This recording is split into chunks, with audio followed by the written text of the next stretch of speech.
कुछ मध्य प्रदेश में कुछ रिएक्शंस पहले आ रहे हैं एनआई से, उस रिएक्शंस को पहले हम ले लेते हैं, उसके बाद चर्चा को आगे बढ़ाएंगे। Reactions please.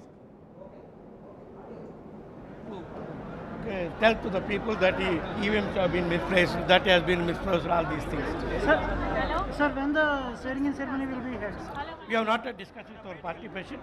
Most likely after the results are over, evening, our party president will address the press at that time. Madhya Pradesh की हम बात कर रहे थे अभी, और स्क्रीन पे मध्य प्रदेश ही है। 29 में से 28 सीटें वर्गिज, out of 29 seats 28 goes to BJP. और जो स्थिति हमने देखी थी विधानसभा चुनाव में, बिल्कुल नेक टू नेक फाइट वहां चल रहा था। जाहिर सी बात है कि तीन बार सत्ता में रहने के बाद जो वेव था वो दैट वाज अगेंस्ट चौहान। लेकिन यहां जो स्थिति देख रहे हैं कि पूरा एक कॉम्प्रिहेंसिव जो पुल है that is for Narendra Modi, और जिस तरह से डिसाइसिवली लोगों ने वोट किया है, इसमें फैक्टर और कोई दिखा ही नहीं पूरे इलेक्शन में।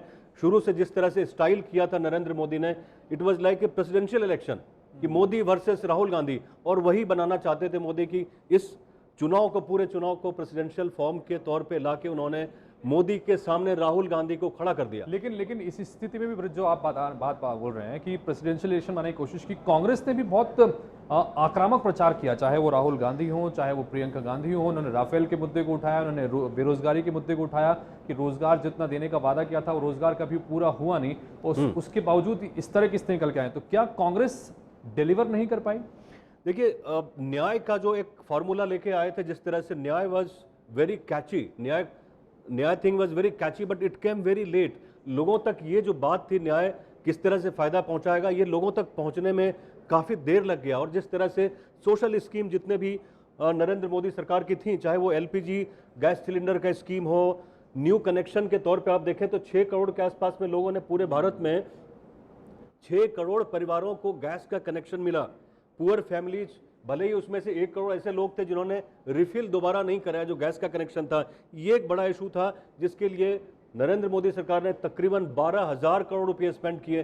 तो ये जो सोशल स्कीम था, एक तरह से लोगों तक पहुंचने का, लोगों तक कनेक्ट करने की कोशिश की। और साथ में उसके बराबर में जब राहुल गांधी ने न्याय का स्कीम लाया, लेकिन लोगों तक पहुंचने में देर हो गई। स्कीम काफ़ी अच्छी थी कि हर साल हर महीने आप 6,000 दे रहे हैं एक फैमिली को, स्कीम काफ़ी अच्छी थी, लेकिन वहां तक राहुल गांधी पहुंच नहीं पाए। Well, let's see what's happened in Bihar. Bihar is another big state that we are looking at, and the NDA having a comfortable lead in 37, while the UPA just in 3 seats. 3 seats. So it looks like the entire thing has impacted. Can we have a comparison of what it is before, when 2014, how it in fact looked like, and a 2014 comparison? In fact, we see that the NDA was 22, so they have actually improved upon their tally to 37, and the UPA has fallen by 4 seats over here, and to a tally that shows in the lead at 3.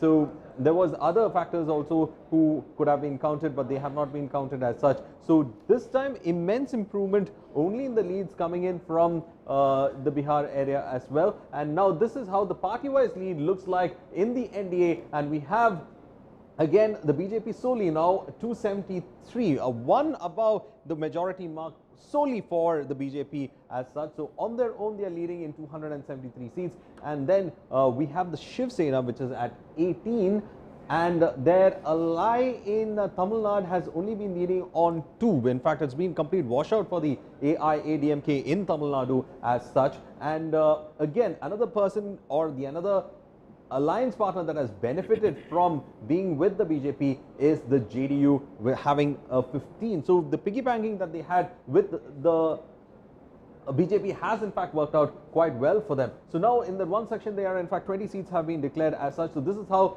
the entire leads look like. And another key player and someone who's gained is the LJP. 6 seats that was given to it, and it was able to in fact get leads to all the 6 seats. So it's quite to be seen how LJP has been able to master some kind of strength. और ये महत्वपूर्ण है, जैसे कि बताया कि LJP ने पिछले बार जब 2014 में चुनाव हुए थे तब भी गठबंधन के साथ में बीजेपी के साथ में थे, और तब भी उन्होंने 6 सीट जीती थी। लेकिन तब जेडीयू बीजेपी के साथ नहीं थी, और तब जेडीयू सिर्फ 2 सीट जीतने में कामयाब रही थी। लेकिन इस बार जेडीयू ने 15 सीटें जीती हैं, LJP 6 सीट फिर से अपनी सीट को वापस रिवाइव किया है। एक बात आप LJP की चर्चा कर रहे हैं, बहुत ही एक रेलिवेंट बात दिमाग में सामने आई है कि LJP और खास करके रामविलास पासवान जो उसके नेता है, जब भी वो पार्टी बदलते हैं या जिस कंबाइन के साथ रहते हैं,